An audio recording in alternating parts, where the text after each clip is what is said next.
So in this video, we're going to go through how I like to do the Leto harness. So the Leto harness is excellent because it's comprised of weaves, and weaves are flat. So when you're loading onto the weaves, they're nice and flat and there's not some hot spots kind of digging into you.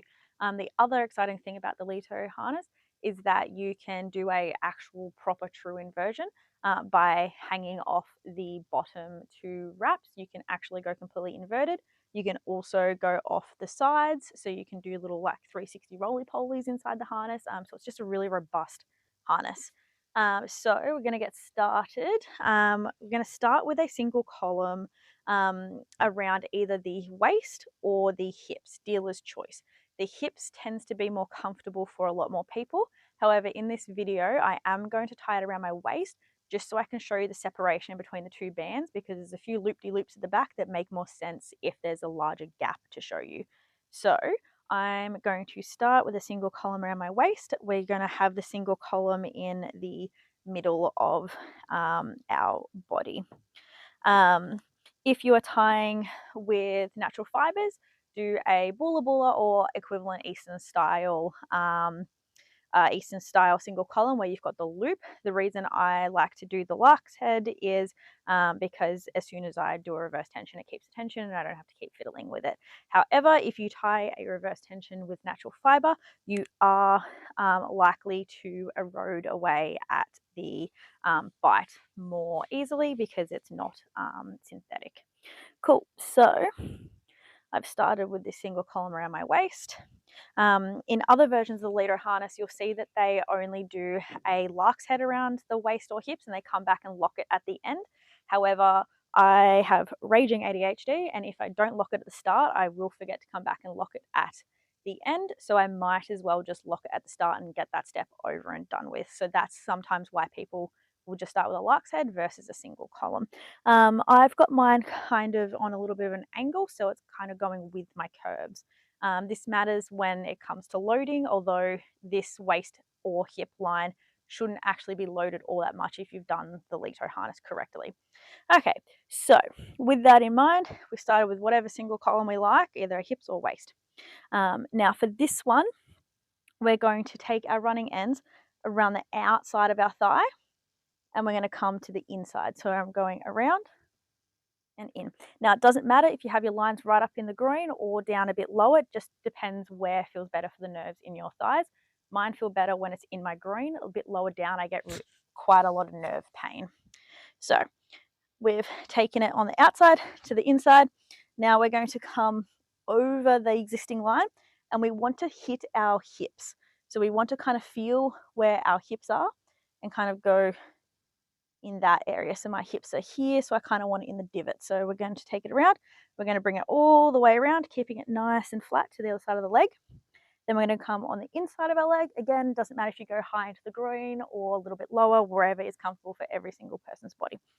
Cool. And then we're going to come across the existing line and over to this side. Now we're going to come underneath, and we're going to reverse that tension a little bit. I'm just going to fix my tensions here because I didn't leave enough for myself to reverse tension that. Perfect. Now I can feel it equally tensioned everywhere. Perfect. So at this point, we're about to start our weaving nightmare or dream. Depends if you like weaves or not. So I've come underneath this existing line. I'm going to reverse the tension.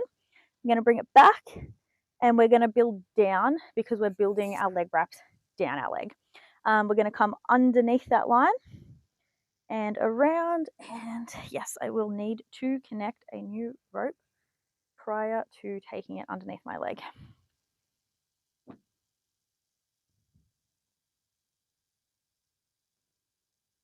Now, if you know your proportions and where your length of rope and where you're likely to join, probably try and avoid the join from being on the inside of the thigh. I feel like that's exactly where I've just joined my ropes, but I'm not intending to suspend in this. But if you are, maybe make sure that you join. Well, actually, that's a pretty good place. It's not on the inside of my thigh where it's nice and sensitive, so that's not too bad. Cool. Okay, so we're going to keep going. So because we've gone over here, we're going to come under and over the next one.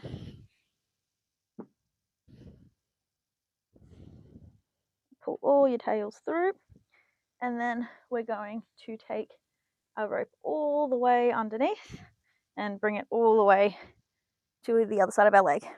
Now our original line goes over our thigh line, so we're going to go underneath our thigh line. And because again, we're building down, we're going down.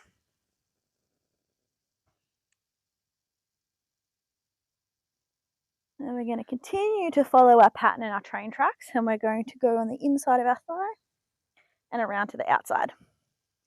Now we went over here, so we're going to go under. So we're going to go under the first set of train tracks. Ooh, I've got a little bit of a knotty tizzy going on here. Pull it all the way through. Cool. So I've gone under and we're going to go over.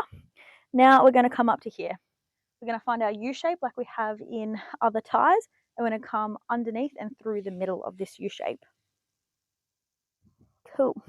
So at this point you can come back and you can kind of lock this off at the end, but I just like to lock it off now because again, I might as well do the important safety step while I'm at this point rather than come back and try and remember that I need to finish locking something. So I'm just doing a munter hitch. So I've gone underneath that band and up, choking across it for the munter hitch, and down the other side of the band. Cool. So I've created a munter hitch lock here. Now I'm going to reverse the tension, going to keep it going in this direction and follow our pattern. So we've gone over here, so we're going under this first band and then over second, going underneath on the outside of our thigh, underneath and up, and I'm just going to try and make it nice and flat, which is hard to do when you're consistently lifting your leg up to self-tie this thing. Cool. So we've gone under here, so we're going to go over, under the middle lines, and then over the top lines. Now we're going to bring it all the way around again, and here's the fun part. What you're going to do is I recommend getting your left hand or your non-dominant hand, whether that's a right or whatnot. So I've got my left hand, I'm pulling it down underneath my waistband. And what we want to do is we want to create a connection between the waistband and the hip band. So to do that, I've grabbed it with my left hand, pulling it underneath while, there's lots of things to do here, while holding this with my right hand because I want to find that loop, this little hole at the end. So I'm bringing it all the way through, bringing it over the top, going to twist underneath, and then I'm going to find this hole that I still have with my right hand, and I'm going to bring my rope underneath this. Cool. And then we're going to keep going around to the other side of the leg, and we've created this nice stem at the back that really anchors this hip line to the waistline. What we want to do though is we want to make sure that everything is flat as possible. I have lost some tension, so you can go back and retrace to make it tighter. You can also ask your spotter to make it tighter as well. We have spotters for a reason. Don't be afraid to use them. Cool. So we're underneath these lines because we're going down our harness. So we've gone over here. We're going to go under this one because it's opposite day with weaves. And over the top of that next one, down underneath everything. Down, down, down into the burning. Anyway, we've gone underneath, so we're going to go over the top and underneath the middle band and over the top of the next one. And we're going to come here and reverse tension off the last band here. And I don't have all that much rope left, so you could do another big munter hitch over here and half hitch over on this side.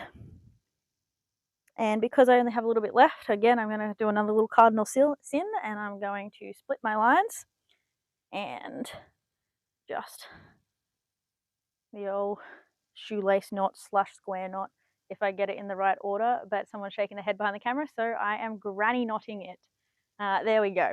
Now, if you want to load the sides of your hips for a hanger to do a 360, what you're going to need to do here is to shift these lines higher up the side. Sometimes it's easier if you remember to do it. I don't often load this part of the harness, so I kind of forget to build it in as I'm doing it. So what that means is I'm just going to slowly make progress here with dragging these bad boys up, so it's more on the sides of my hips rather than in the join. If you want to put a hanger here and it's in the middle of your thigh, it's going to get stuck because it's like a door hinge. So if you're having trouble with loading that hanger for that purpose, have a look here and see where your side weaves are, because that might be the thing that's stopping the hinge from opening and closing. So I'll just quickly show you where I would load this harness for suspension. So let's get a handy dandy chrome out. Now, a couple different options. So you can go underneath this band, come straight to the other side, and pick up just like this. There's absolutely no need to pick up the waist or hip band on this harness because of this beautiful little stem, so it's stable. So you can go exactly upside down when you're in the air and you transition from here where it's loaded up here to completely inverted. Watch out for the insides of your thighs. They may get pinched.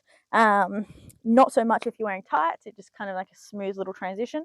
But if you're wearing bare skin, they may get pinched. So again, that's one way to do a hanger on this harness.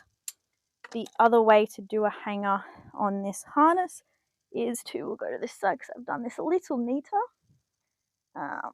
is to see how there is, I'll just make it a bit more obvious. Make my lines nice and flat. Cool. So there's a bit of an X here. So one's going this way and one stick of the X is going this way. You want to get in the middle of this. So we're going to pull it up. Then we're going to want to split our lines, which works for synthetic rope, not so much for natural fiber. And then, so we want to split our lines, but we want to grab one side on each of, oh, this is an exercise in bending. One on each side, pull them all together like a little jellyfish or a claw, whatever your preference for visual memory. So now we've got our little jelly blubber. We're going to put our carabiner through, kind of weight it to where we want it, throw our hitch over, and there we go. That is a side loading for the Leto harness. And yep, that is how I like to do my Leto harness. A lot of people have different variations, but again, everybody has their way of doing it. Cool. Thank you for watching.